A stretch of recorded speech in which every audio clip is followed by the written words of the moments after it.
Hola amigos, nuevamente estudiando la Biblia, me encontré otra historia de cómo Dios ayuda a la esposa separada. En especial este estudio acerca de cómo Dios obra sobre las injusticias que nos hacen nuestras parejas, esposos, y que en la consejería que las personas me hacen por WhatsApp, pues me comentan todo esto que el esposo se aprovecha, el maltrato, esa indiferencia que ya no las ama, todo eso que dice. Pero cómo Dios también participa de toda la adversidad para llevarnos a otras instancias. Entonces me encontré otra historia de la Biblia que narra la historia de José, y yo creo que es un tema ideal para hablar de una ruptura amorosa, de una separación de pareja, de un divorcio, la ruptura de un matrimonio. No importa en qué grado o instancia estés pasando en tu relación sentimental, sino cómo de la mano de Dios a tiempo logramos encontrar las estrategias en espíritu para dar batalla a esta situación. Y precisamente hablando de todo este tema de la crisis matrimonial, miren que en la Biblia uno no se encuentra ningún versículo que diga cómo restaurar el matrimonio o cómo hacer que un esposo vuelva. Y yo creo que es porque precisamente si miramos la Biblia con ojos más espirituales nos damos cuenta que todo este libro es una carta de amor, de restauración y reconciliación entre un Dios que ama a su humanidad y una humanidad que es como una esposa adúltera e infiel, el cual el Señor quiere conquistar y que lo conozcan, nos arrepintamos y podamos volver a Él. Y por eso es que el versículo más cercano que me he encontrado es: buscad primeramente el reino de Dios y su justicia, y todo lo demás vendrá por añadidura. El matrimonio, la situación financiera, la situación de salud, todo esto son cosas que el Señor sabe que necesitamos y harán parte de esa añadidura que Él quiere darnos. Entonces, para este estudio bíblico, yo te recomiendo que analices, leas, medites en Génesis, capítulo 38, 39, 40, 41 y 42, porque te lo voy a resumir los aspectos más importantes que encontré aquí para aplicar a esta situación que estamos pasando. Empecemos por entender que José era un hijo favorito. ¿Quién era su padre? Jacob, el que después pasó a llamarse Israel, porque así le puso Dios. Y José, como todo hijo consentido, se hacía coger desprecio de sus hermanos, pues él era quien informaba a su padre de todas esas actividades ilícitas o lo que hacía mal. Todo ello se lo contaba el papá. Además, que José tenía sueños proféticos, y como era un muchacho joven e imprudente, llegaba y le contaba a ellos esos sueños, y eso causaba más envidia y repudio de sus hermanos. Y así llegó el día en que los hermanos de José fueron a apacentar las ovejas. El papá le pide a José que vaya a ver qué están haciendo. Llega el pelado a buscarlos al sitio donde se suponía que estarían y no los encontró, pero allí había un hombre que era un caminante errante, alguien que pasaba por allí, y escuchó que sus hermanos se habían ido a pastar a otra tierra y le dijo a José dónde estaban, y eso hizo que José se fuera a buscarlos a ese sitio. Mientras que estos hermanos estaban allá pastando, lo vieron venir a lo lejos y empezaron a coordinar un plan para matarlo, qué hacer con él. Pero uno de sus hermanos se opuso a ese plan, entonces acordaron encerrar a José en un pozo de agua que estaba vacío. Y mientras que estaba ahí, fue pasando una compañía de ismaelitas que se dirigían al reino de los egipcios. Entonces a ellos se les ocurrió: vendámoslo como esclavo. Y así fue, lo vendieron, y los ismaelitas se lo vendieron a los egipcios. Y allí José cayó en manos de Potifar, que era el oficial del faraón. Entonces hasta ahí analicemos dos puntos interesantes. El primero: ¿qué hubiera pasado si José no se hubiera encontrado a ese errante? Porque por ese errante es que le dijo dónde estaban los hermanos, y si no se hubiera visto con ese errante, pues se hubiera devuelto a la casa, lo cual hubiera evitado esta tragedia. Pero ¿realmente esta tragedia se podía evitar? ¿O esto solamente se hubiera pospuesto para que esto sucediera de otra manera? Creo que en los planes de Dios, nosotros, si estamos en esa intimidad con el Señor, entendemos el versículo que dice que para los que creemos en Dios, todas las cosas nos van para nuestro bien. Ahí también cabe analizar qué clase de hermanos eran estos, que a José le tocaba estar informando a su papá de sus malas andadas, y además ese corazón que tenían para conspirar su muerte, y al no poder matarlo, pues lo vendieron como esclavo. Y llegaron a la casa con sus caras pálidas contando que se lo ha comido un animal y no les importó el dolor de su padre. Entonces ahí también podemos ver la calidad de hermanos, ¿no? La calidad de personas con las cuales José convivía, cómo es esa familia, esas personas de las que yo espero que me amen, que me cuiden, me protejan, ese esposo del cual yo espero muchas cosas buenas y no las hace. Pero entonces en el capítulo 38 ya nos hablan de que José ya estaba instalado en el reino egipcio y que Dios estaba con él y lo hacía próspero en todo lo que hacía. Y aquí podemos ver de que la prosperidad de José venía precisamente esa sabiduría de Dios. Dios pone y Dios bendice, pero también veamos que las cosas son bendiciones de bien, pues que a todos nos gustan por la comodidad,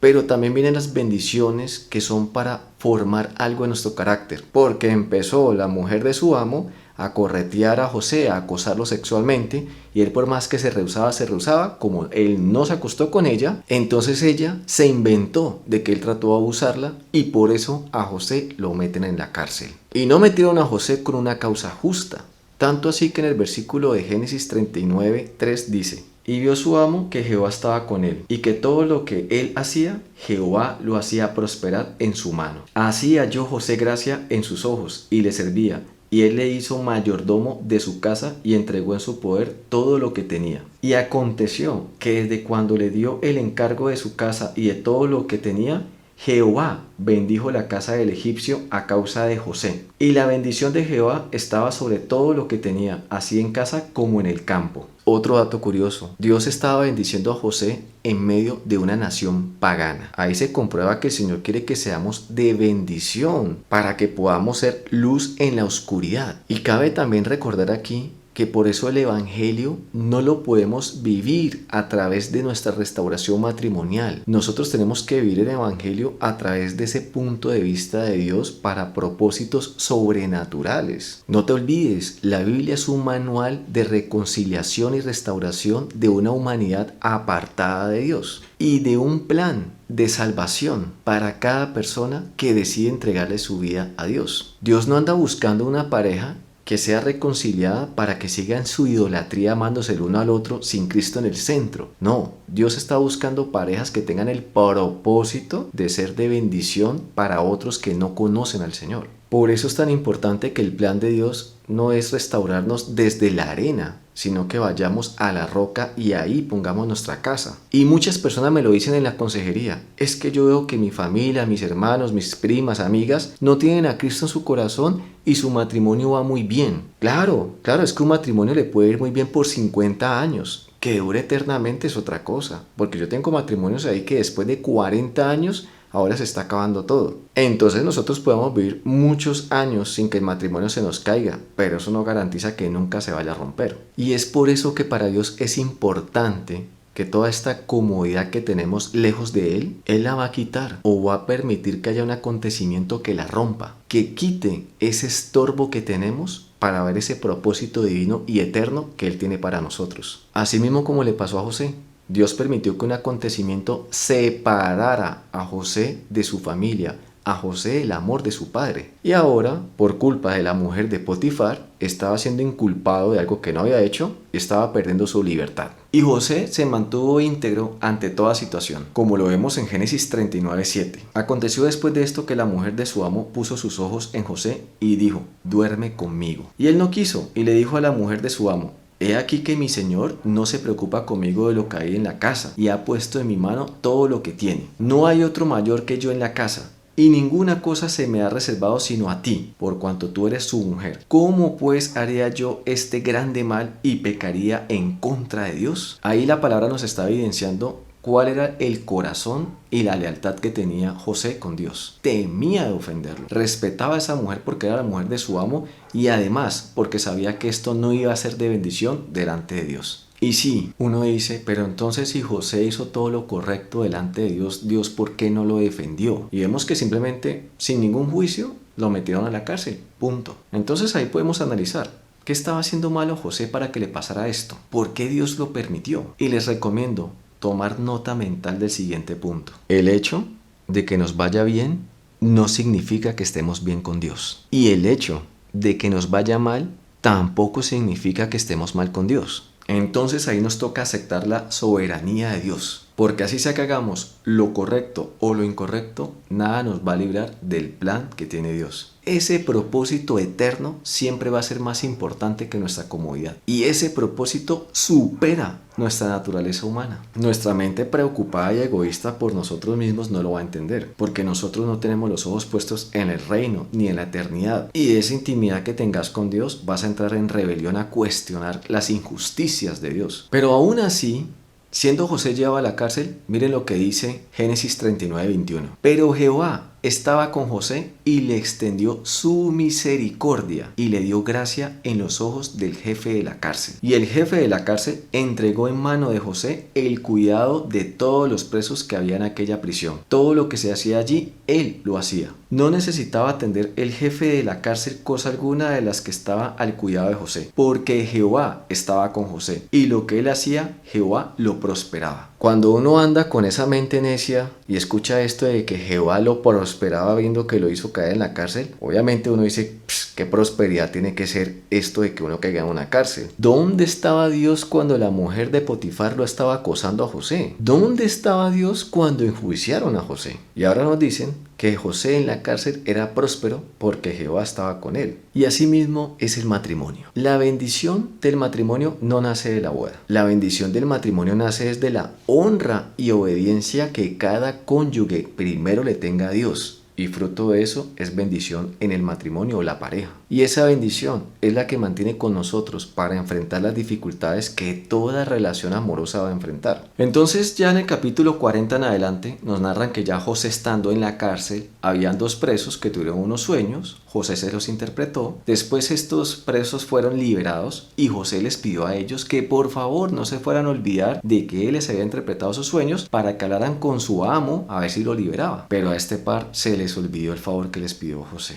Y yo me imagino que ahí es donde estas mentalidades naturales de nosotros dicen, hombre, pero qué de malas. ¿Cómo es posible que les pido el favor de que me saquen de aquí y se les olvida? Pero precisamente es a la falta de la intimidad con Dios que somos incapaces de gozarnos en la adversidad. Porque si tenemos en cuenta que el Señor nos viene prosperando en muchos sentidos en este desierto y el Señor nos trajo hasta aquí, pues el Señor también sabrá cuándo nos saca de aquí. ¿Qué proceso estaba haciendo José en la cárcel? No sabemos todavía, pero seguro que era para un propósito que Dios tenía para él. Lo que sí es seguro es que no era el tiempo de Dios para que él fuera libre. Después en el capítulo 41 vemos que el rey Faraón tiene un sueño y al no tener quien se lo interprete, ahí el copero se acordó de José y le dijo de que había alguien que interpretaba pues los sueños en la cárcel. Mandan a traer a José, José le cuenta cómo es el sueño, de qué se trataba, de que ahí iban a venir 7 años de mucha abundancia, 7 años de escasez y además aprovecha ese espacio para sugerirle la manera en la que ellos podían tener una contención y prepararse para esa situación que se venía después de los 7 años de abundancia. Y en el versículo Génesis 41:38 dice: Y dijo Faraón a sus siervos: ¿acaso hallaremos a otro hombre como este, en quien está el Espíritu de Dios? Y dijo Faraón a José: Pues ¿qué Dios te ha hecho saber todo esto?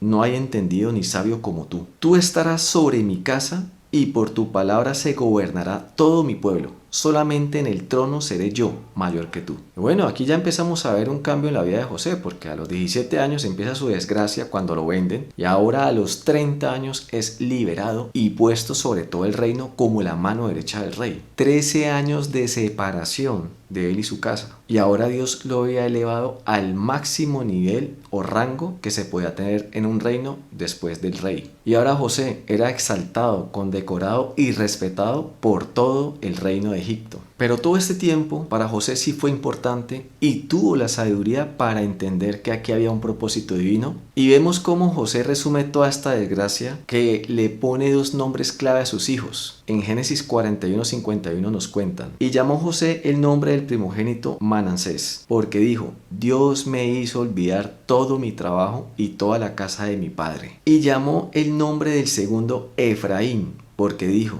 Dios me hizo fructificar en la tierra de mi aflicción. José estaba reconociendo allí, había perdonado y olvidado todo el mal que había vivido y que además, cómo Dios lo había prosperado en la tierra de su aflicción. Y yo sé que a primera vista, leyendo uno la Biblia y con poco entendimiento, uno no le ve mucho la profundidad, pero yo llevo 12 años en el Evangelio y la verdad he pasado las verdes, las maduras, unas difíciles, pero en todo sentido, no al día ni en esos días, pero sí de pronto 2, 3 años después caía en cuenta de esa situación y me daba cuenta de esto.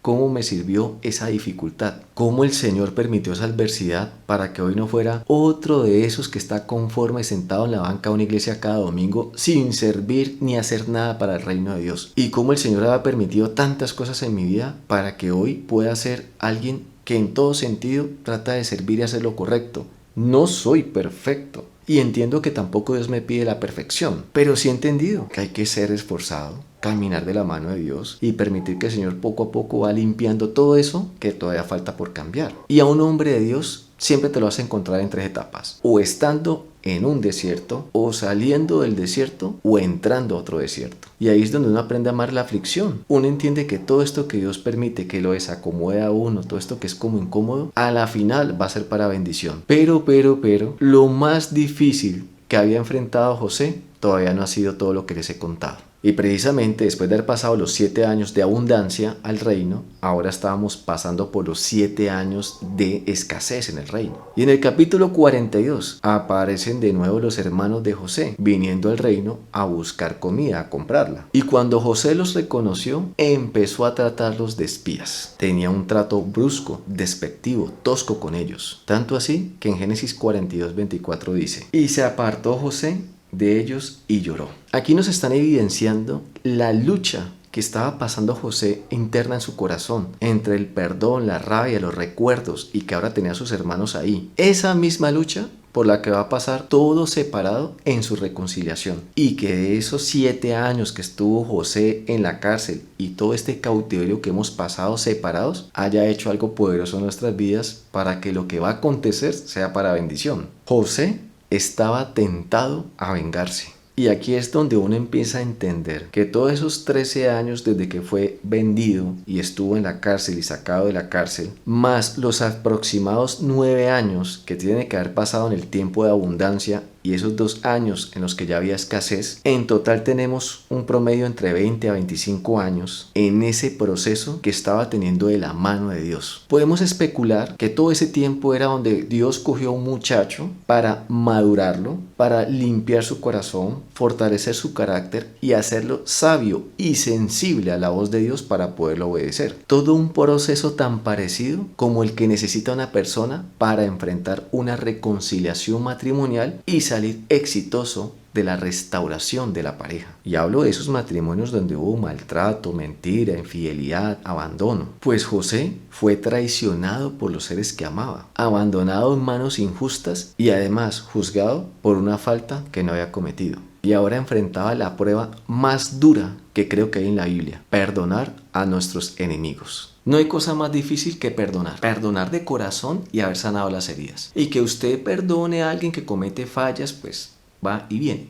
Pero que uno perdone al que más ama, eso sí va a ser muy difícil. Por eso insisto tanto que la restauración matrimonial tiene que empezar por la reconciliación nuestra con Dios. Porque solo fruto de esa reconciliación con Dios es que nosotros vamos a ser restaurados, y de esa sanidad que hayamos tenido vamos a ser capaz de poder perdonar y dar al otro lo que necesita para que el matrimonio se pueda salvar. Esta separación es la cárcel, el desierto por el que estamos cruzando, donde la única gota de agua que usted se encuentra es la de las lágrimas. Pero todo eso está pasando para salir de ahí hecho una criatura nueva y poder enfrentar y tomar la tierra prometida. Por eso, enfócate primero en el reino de Dios, para que el Señor te haga próspero y de bendición donde sea que estés. Ahí es que le vas a servir grandemente a tu restauración matrimonial. Y en caso de que no tengas esa restauración matrimonial, de la mano del Señor puedes vivir en gozo, así sea que no haya esposo. Y bueno, ya sabes que si tenés preguntas, consultas, aquí puedes pedir una consejería. Y para nosotros es de mucha bendición si nos compartís, si nos dejas un comentario, si nos ayudas a llegar a más personas. Dios te bendiga.